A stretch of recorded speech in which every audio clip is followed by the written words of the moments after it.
nêm lòng ý ra nho hậu lù cà đỡ mong rong. Giê-xu ro chó hậu bầu xa luồng ghê lò. Nữ sáu sau ý khó chờ tia. Mua Giê-xu ý trọng thư tị. Thia ý ba nành trong cờ. Tuần tạo sánh dù đà.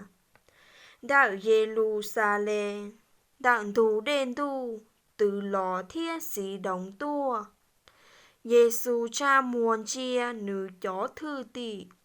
Nữ hai tia. Nê chó plùa mà nê so móng rồng. Vì chuyến đu lưu chanh chanh gió nê tù. Nê chó ủa nhẹ nó nê chai. Nê so móng rồng. Vì nê dúa tàu nó giáo xia. Nê chó ủa nhẹ nó nê cua. Nê so móng rồng. Vì nê dúa lùa. Thảo mùa nành du nê.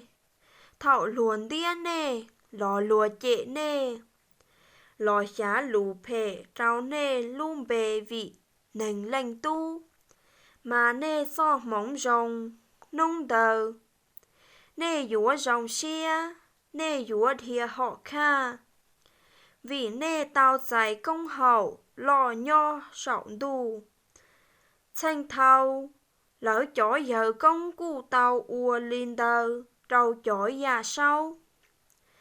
Họ nê chóm lùa nu. Mà nê so móng phệ.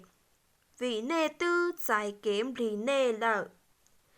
Nê chó ủa nhẹ no tàu. No trâu. Nê so móng phệ. Vì nê dúa chai. Nê chó ủa nhẹ no nê lùa. Nê so móng phệ.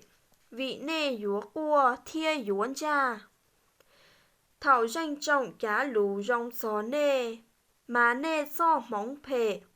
Chanh thâu lỡ chó giờ công cụ ua linh đờ. Trầu chó già sau chúa. Gió hua tai Giê-xu lu mong rong.